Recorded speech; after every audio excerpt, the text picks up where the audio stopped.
ఈ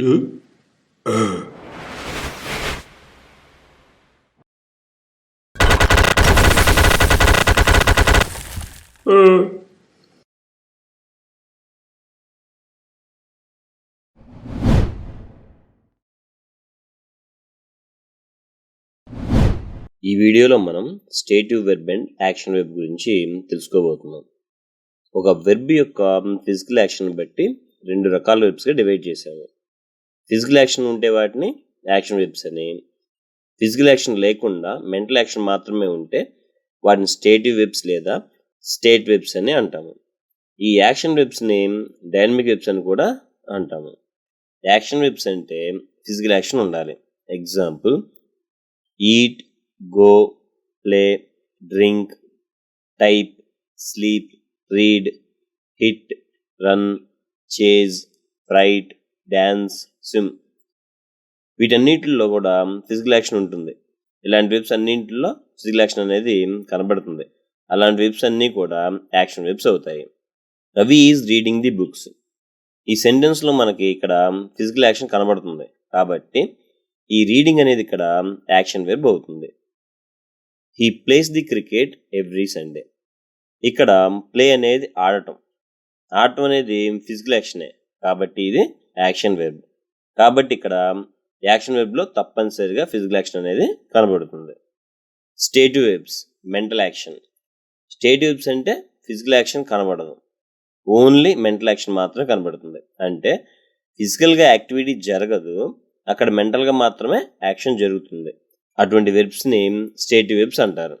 అవేంటంటే ఎమోషన్స్ సంబంధించి love, hate, want, need, like, desire, wish ఇలాంటివన్నీ ఎమోషన్స్ సంబంధించినటువంటి స్టేటివ్ వెర్బ్స్. నెక్స్ట్ థాట్కి సంబంధించినవి, థింకింగ్ సంబంధించి know, believe, remember, understand, prefer, recognise, agree, suppose, approve ఇవన్నీ కూడా థాట్కి సంబంధించినటువంటి స్టేటివ్ వెర్బ్స్. క్వశ్చన్కి సంబంధించిన స్టేటివ్ వెర్బ్స్ ఏంటంటే హ్యావ్, హ్యావ్స్, హ్యావ్ అయినా హ్యాడ్ అయినా, హ్యాజ్, హ్యాడ్, ఓన్, బిలాంగ్ ఇవి క్వశ్చన్కి సంబంధించినటువంటి స్టేటివ్ వెర్బ్స్. అలాగే సెన్స్కి సంబంధించిన స్టేటివ్ వెర్బ్స్ ఏంటంటే look, seem, taste, feel, sound, smell, hear, appear, resemble ఇవన్నీ కూడా సెన్స్కు సంబంధించిన స్టేటివ్ వెర్బ్స్. అయితే స్టేటివ్ వెర్బ్స్లో మెంటల్ యాక్షన్ మాత్రమే జరుగుతుంది, ఎటువంటి ఫిజికల్ యాక్షన్ జరగదు. అటువంటి వెర్బ్స్ అన్నీ కూడా స్టేటివ్ వెర్బ్స్ అవుతాయి. Example I love cricket. ఇక్కడ లవ్ అనేది స్టేటివ్ వెర్బ్, ఎందుకంటే ఈ లవ్ అనే వెర్బ్లో ఎలాంటి ఫిజికల్ యాక్షన్ ఉండదు, మెంటల్ యాక్షన్ మాత్రమే ఉంటుంది. షీ హేట్స్ మీ, ఇక్కడ కూడా మెంటల్ యాక్షన్ మాత్రమే, స్టేటివ్ verb. This bicycle belongs to her. Belongs అనే వెర్బ్లో ఎలాంటి ఫిజికల్ యాక్షన్ ఉండదు కాబట్టి అది స్టేటివ్ verb. This pizza looks delicious. Looks అనేది ఇక్కడ సెన్స్కు సంబంధించింది, ఇక్కడ ఎలాంటి ఫిజికల్ యాక్షన్ లేదు, సో కాబట్టి ఇది స్టేటివ్ వెర్బ్. స్టేటివ్ వెర్బ్స్ని కంటిన్యూస్ టెన్స్లో రాయకూడదు, ఎక్కువగా ఇవి ప్రెజెంట్ కంటిన్యూస్లో వస్తాయి. కానీ ఈ స్టేటివ్ వెర్బ్స్ని కంటిన్యూస్ ఫామ్లో రాయకూడదు, అలా రాస్తే తప్పు. Example we are agreeing or agree with you. ఈ రెండింటిలో ఏ వెర్బ్ యూజ్ చేయాలి అంటే అగ్రీ అనేది స్టేటివ్ వెర్బ్ కాబట్టి ఆర్ అగ్రీయింగ్ అనే కంటిన్యూస్ టెన్స్ని వాడకూడదు, వి అగ్రీ విత్ యూ అనాలి. I'm having a car, I'm have a car రెండు ఇచ్చారు. ఇక్కడ యామ్ హ్యావింగ్ వాడాలా, హ్యావ్ వాడాలా అంటే ఇది స్టేటివ్ వెర్బ్, క్వశ్చన్కి సంబంధించింది, కార్ని కలిగి ఉన్నది అని. కాబట్టి కంటిన్యూస్ టెన్స్లో యామ్ హ్యావింగ్ అనకూడదు, ఇది wrong, I have a car అని రాయాలి. I'm hearing or hear a song ఈ రెండింటిలో ఏ వెర్బ్ వాడాలి?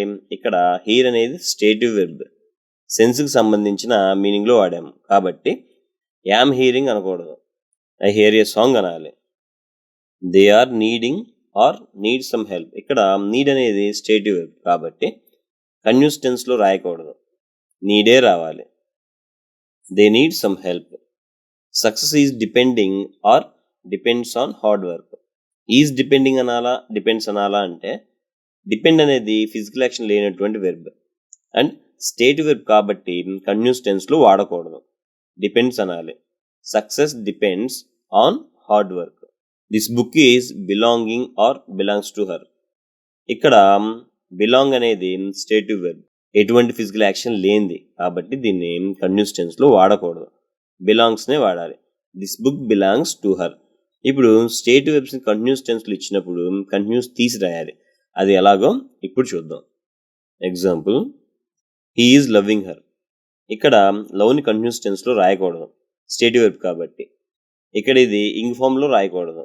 అయితే ఈ లవ్వింగ్ని ఈ ముందున్నటువంటి బీ ఫామ్, అంటే బీ ఫామ్ వెర్బ్స్ ఏముంటాయి కంటిన్యూస్ ఫామ్లో, ఈ బీ ఫామ్ వెర్బ్ ఏ రూపంలో ఉంటుందో ఆ రూపంలోకి మార్చాలి. సో హీ రాసి ఈ లవ్వింగ్ని ఇక్కడ బీ ఫామ్స్ ఈజ్ కదా, మనం బీ ఫామ్స్లో చెప్పుకున్నాం. బీ యొక్క బీ రూపాయలు ఏంటి, యామ్, ఈజ్, ఆర్, ఇది V1. వజ్, వర్, ఇది V2. బీన్, ఇది V3. Is, are, am present tense. అయితే ఇక్కడ లవ్వింగ్ని ఈజ్ ఏ రూపంలో ఉందో ఆ రూపంలోకి మార్చాలి. ఈజ్ అనేది ఏ రూపంలో ఉంది, V1లో ఉంది. Be form verb, ing form ముందున్న బీ ఫామ్ వెర్బ్ ఏ రూపంలో ఉందో ఆ రూపంలో దీన్ని మార్చేయాలి. ఎందుకంటే ఇది కంటిన్యూటీలో రాయకూడదు కాబట్టి. లవ్వింగ్కి V1 ఏంటి, లవ్, హీ లవ్. అయితే V1లోకి మార్చినప్పుడు ఒక విషయం గుర్తుపెట్టుకోవాలి. V1 అన్న V1కి SRES యాడ్ చేసిన ఒకటే మీనింగ్. రెండు సింపుల్ ప్రెజెంట్లో వాడే వెబ్సే. V1కి SRES. ఈ రెండు ఎక్కడ మారతాయంటే ముందున్న subject third person singular he, she, it అయితే V1కి SRESలు రావాలి. మిగతా వాటికి V1 రాసేయచ్చు. ఎప్పుడు సింపుల్ ప్రెజెంట్ వాడే సందర్భంలో. టెన్స్లో కూడా వస్తుంది టాపిక్. అయితే ఇక్కడ లవ్వింగ్ అనేది కంటిన్యూటీలో వాడకూడదు కాబట్టి దీన్ని ముందున్నటువంటి వెర్బ్ ఏ రూపంలో ఉందో ఆ రూపంలోకి మార్చాలి కాబట్టి బీ ఫామ్ వెర్బ్ ఈజ్ అనేది V1లో ఉంది. సో లవ్ అవుతుంది. దీని ముందున్న సబ్జెక్ట్ హీ కాబట్టి లవ్కి ఎస్ చేరుతుంది. He loves her. He is loving her అనకూడదు. I am knowing you. ఇక్కడ ఐ రాసి నోయింగ్ ముందున్న బీ ఫామ్ వెర్బ్ యామ్ రూపంలోకి మార్చాలి. యామ్ ఇక్కడ V1లో ఉంది కాబట్టి నోయింగ్కి V1 నో, నో, ను, న్యోన్ కదా verb forms. I know you ఇలా అనాలి. ఇక్కడ సబ్జెక్ట్ థర్డ్ పర్సన్ సింగులర్ కాదు, హీ, షీ, ఇట్లు లేవు కాబట్టి వెర్బ్కి SRESలు యాడ్ చేయని అవసరం లేదు. V1 రాశాను. షీ ఈజ్ బిలీవింగ్ మీ. ఇక్కడ కూడా బిలీవింగ్ని కంటిన్యూస్ టెన్స్లో వాడకూడదు, ఎందుకంటే ఇది స్టేటివ్ వెర్బ్ కాబట్టి. సో ఇప్పుడు దీన్ని ముందున్న బీ ఫామ్ వెర్బ్లోకి మార్చాలి. ఈజ్ V1లో ఉంది. సో షీ రాసి బిలీవింగ్కి V1 ఏమవుతుంది, బిలీవ్. అయితే V1లోకి సింపుల్ ప్రెజెంట్లో మారినప్పుడు మాత్రమే రెండు విషయాలు బాగా గుర్తుపెట్టుకోవాలి. ముందున్న subject third person singular he, she, ఇట్లు, ఐ కాకుండా ఎనీ సింగులర్ నౌన్ ఉంటే ఆ V1కి ఎస్ కానీ ఎస్ కానీ రాయాలి. ఇక్కడ ముందున్న సబ్జెక్ట్ షీ కాబట్టి బిలీవ్స్. షీ బిలీవ్స్ మీ కాబట్టి she is believing me wrong. She believes me correct. He is looking nice. ఇక్కడ లుకింగ్ నైస్ అనేది సెన్స్ని బట్టి చెప్తున్నాం కాబట్టి కంటిన్యూస్ టెన్స్లో వాడకూడదు. అయితే ఈ లుకింగ్ని ముందున్న బీ ఫామ్ వెర్బ్ ఈజ్ అంటే V1లో ఉన్నట్టు సబ్జెక్ట్ రాసి V1లోకి మార్చాలి. లుకింగ్కి V1 లుక్ అయితే ముందున్న subject third person singular he కాబట్టి ఇక్కడ వెర్బ్ లుక్కి ES యాడ్ అవుతుంది. హీ లుక్స్ నైస్, ఇది correct. He is looking nice అనేది wrong. They have been hearing a music for 2 hours. ఇక్కడ జాగ్రత్తగా అబ్జర్వ్ చేయండి. హీరింగ్ని కంటిన్యూస్ టెన్స్లో వాడకూడదు. ఈ హీరింగ్ ముందున్న బీ ఫామ్ వెర్బ్ బీన్. ఈ బీన్ అనేది V3లో ఉంది కాబట్టి ఈ హీరింగ్ని V3లోకి మార్చాలి. ఈ ముందున్న వెర్బ్ని యాజ్ ఇట్ ఈజ్గా రాయాలి. దే హ్యావ్ రాసి ఇయర్కి V3 ఏంటి, heard. They have heard a music for 2 hours, ఇది correct. He will be becoming a teacher. ఈ బికమ్ అనేది ఫిజికల్ యాక్షన్ లేనటువంటి వెర్బ్. ఫిజికల్ యాక్షన్ ఉండదు, మెంటల్ యాక్షనే. ఇక్కడ ఎటువంటి ఫిజికల్ యాక్షన్ జరగవు కాబట్టి స్టేటివ్ వెర్బ్. దీని ముందు బీ ఫామ్ వెర్బ్ ఏంటి, ఇక్కడ will be, will plus V1. దీన్నే బేర్ ఇన్ఫినిటివ్ అంటాము. ఈ బికమింగ్ని విల్ ప్లస్ V1లోకి మార్చాలి. ఈ రాసి విల్ రాసి బికమింగ్కి V1 ఏంటి, బికమ్. ఈ విల్ బికమ్ ఏ టీచర్. ఇక్కడ కొంతమందికి ఒక డౌట్ రావచ్చు, ఇక్కడ హీ ఉంది కదా, ఇక్కడ బికమ్ని V1లోకి మార్చినప్పుడు SRES రావాలి కదా అని. కానీ అది ఎప్పుడు అవి మెయిన్ వెర్బులుగా వచ్చినప్పుడు మాత్రమే. కానీ దీని స్ట్రక్చర్ ఇది will plus V1 shall plus V1 would plus V1 అలా ఆ పక్కన వచ్చే వాటికి ఎప్పుడు కూడా SRESలు రావు, మెయిన్ వెర్బ్ V1 వస్తుంది. Both dynamic and stative verbs. ఇప్పుడు ఈ స్టేటివ్ వెర్బ్స్లో మనకి రెండు రకాలుగా పనిచేసే స్టేటివ్ వెర్బ్స్ ఉన్నాయి. Both dynamic and stative verbs. డైనమిక్గా పనిచేసేవి, స్టేటివ్ వెర్బ్గా పనిచేసేవి. అవేంటంటే be, have, see, smell, taste, look, think, feel ఇలాంటివన్నీ కూడా రెండింటికి పనిచేస్తాయి. డైనమిక్ వెర్బ్స్గా పనిచేస్తాయి, స్టేటివ్ వెర్బ్స్గా పనిచేస్తాయి. Example, he is honest. Is అనేది ఇక్కడ స్టేటివ్ వెర్బ్. ఇక్కడ చూడండి, హీ ఈజ్ బీయింగ్ హానెస్ట్. ఇక్కడ మాత్రం ఇంగ్ ఫామ్ రాసాము, కంటిన్యూస్లో రాసాము. అంటే ఇక్కడ ఈజ్ ఎలా పనిచేస్తుందంటే డైనమిక్గా యాక్షన్ వెర్బ్గా పనిచేస్తుంది. ఎలాగంటే ఇక్కడ హీ ఈజ్ హానెస్ట్ అనేది ఎప్పుడు హానెస్టే అని అర్థం. కానీ ఇక్కడ మాత్రం హీ ఈజ్ బీయింగ్ హానెస్ట్ అనేది టెంపరరీ హానెస్ట్. అంటే he is acting on honest. హానెస్ట్గా ఉన్నట్లు నటిస్తున్నట్లు. కొన్ని రోజుల తర్వాత హానెస్ట్గా ఉండకపోవచ్చు. ఇది ఈ రెండింటికి తేడా. ఇలాంటి సందర్భంలో వాడుతాము. టెంపరీగా ఆ క్వాలిటీ ఉంటే అలాంటి కండిషన్లో హీ ఈజ్ బీయింగ్ అని వాడుతాము. లేకపోతే హీ ఈజ్ హానెస్ట్ అంటాము. సో ఇక్కడ ఈజ్ని రెండు రకాలుగా వాడతాము, స్టేటివ్ వెర్బ్ గాను అండ్ డైనమిక్ వెర్బ్ గాను వాడాము. He has a car. ఇక్కడ పొజిషన్ సంబంధించింది, అతను కార్ని కలిగి ఉన్నాడు కాబట్టి ఇక్కడ state verb. He is having breakfast. ఇక్కడ బ్రేక్ఫాస్ట్ తీసుకుంటున్న సందర్భంలో కాబట్టి అక్కడ తప్పనిసరిగా కంటిన్యూటీలో రాయొచ్చు. ఇవి exceptions. He is having breakfast అంటే అతను బ్రేక్ఫాస్ట్ తీసుకుంటున్నట్టు అర్థం. హీ ఈజ్ ఈటింగ్ బ్రేక్ఫాస్ట్ అనే అర్థం. బ్రేక్ఫాస్ట్ తీసుకుంటున్నప్పుడు, అలాగే ఎక్స్పీరియన్స్ సంబంధించి ఎక్స్పీరియన్స్ అంటే ఏదైనా ఒక విషయం జరిగితే దాని ఎక్స్పీరియన్స్ గురించి చెప్తుంటాం కదా, అలాంటప్పుడు కూడా ఈ హ్యావ్కి కంటిన్యూటీలో చెప్పవచ్చు. He is having fun. Something experience చెప్తున్నాం అనమాట. He is having a great time. ఇది ఒక ఎక్స్పీరియన్స్లో చెప్తున్నాడు. అలాంటప్పుడు తప్పనిసరిగా హ్యావ్ని కంటిన్యూస్ టెన్స్లో రాయొచ్చు. కానీ పొజిషన్ సందర్భంలో మాత్రం, అంటే కలిగి ఉన్నాడనే సందర్భంలో మాత్రం స్టేటివ్ వెర్బ్గా వాడతాము, కంటిన్యూస్ టెన్స్ వాడము. దేనికి? హ్యావ్కి. I think you are right. ఇక్కడ ఇది ఒపీనియన్ కిందకి వస్తుంది. ఒపీనియన్ చెప్పారు కాబట్టి ఇది ఇక్కడ స్టేటివ్ వెర్బ్. ఎందుకంటే ఇక్కడ ఎటువంటి యాక్షన్ జరగలేదు. I think you are right, నువ్వు చెప్పిందే కరెక్ట్ అని చెప్పడం. అక్కడ ఎటువంటి యాక్షన్ జరగదు. I am thinking about your problem. ఇక్కడ మాత్రం యాక్టివిటీ ఆఫ్ థింకింగ్ జరిగింది.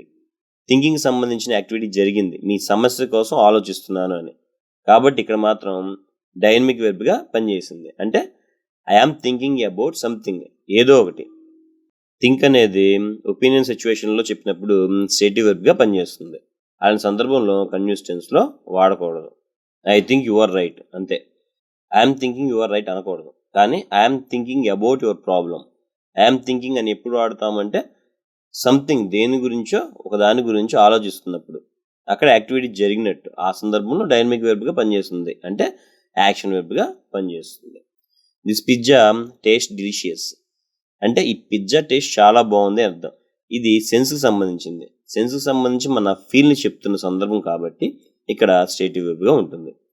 She is tasting the pizza అంటే టేస్ట్ అనేది స్టేటివ్ వెర్బ్గా పనిచేసింది. ఇక్కడ ఏంటి? She is tasting the pizza అంటే ఆమె పిజ్జా టేస్ట్ చేస్తుంది. అంటే ఇక్కడ యాక్టివిటీ ఆఫ్ టేస్టింగ్ జరిగింది, టేస్ట్ సంబంధించిన యాక్టివిటీ జరిగింది. సో ఇక్కడ పర్సన్ టేస్టింగ్ అనే యాక్టివిటీని చేస్తున్నాడు. పై సెంటెన్స్లో సెన్స్కి సంబంధించిన ఒపీనియన్ చెప్పాము. దిస్ పిజ్జా టేస్ట్ డిలిషియస్, ఆ పిజ్జా చాలా టేస్ట్గా ఉంది అని. అది స్టేటివ్ వెర్బ్. అక్కడ ఏ యాక్షన్ జరగలేదు. ఇక్కడ she is tasting the pizza, ప్రత్యేకించి యాక్టివిటీ ఆఫ్ టేస్టింగ్ జరిగింది ఇక్కడ. కాబట్టి ఇక్కడ డైనమిక్ వెర్బ్గా పనిచేసింది. దట్ ఫుడ్ స్మెల్స్ గుడ్, ఆ ఫుడ్ మంచి వాసన వస్తుంది అని సెన్స్ సంబంధించి చెప్పాము జనరల్గా.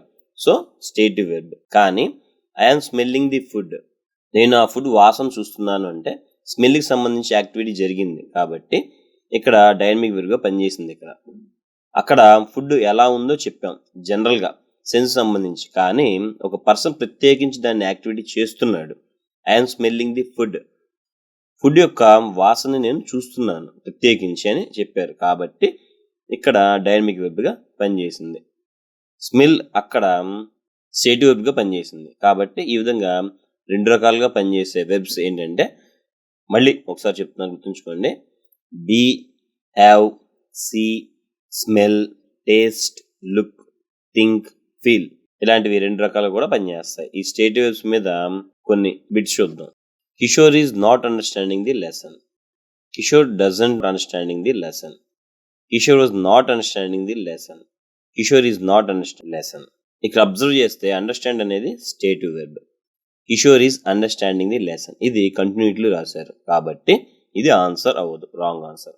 Kishore was not understanding lesson ఇది కూడా కంటిన్యూటీలో రాశారు కాబట్టి ఇది కూడా రాంగ్ ఆన్సర్. ఇంకా మనకి ఇక్కడ 2, 4 రెండు ఉన్నాయి. 2 Kishore does not understand the lesson. 4 Kishore is not understanding the lesson. Is తర్వాత V1 వెబ్ ఫార్మ్స్ ఏంటి? Understand, understood, understood. Be form తర్వాత ఎప్పుడు కూడా V1 వెబ్ అనేది రాదు, ఆ సందర్భం ఉండదు గ్రామర్లో. సో ఇది గ్రామటికల్ గా తప్పు. ఈజ్ తర్వాత వర్స్ తర్వాత ఎప్పుడు V1 రాదు. Kishore is not understand the lesson అన్నాడు కాబట్టి ఇది తప్పు. ఇక్కడ చూడండి, second Kishore does not understand the lesson ఇది కరెక్ట్ ఆన్సర్.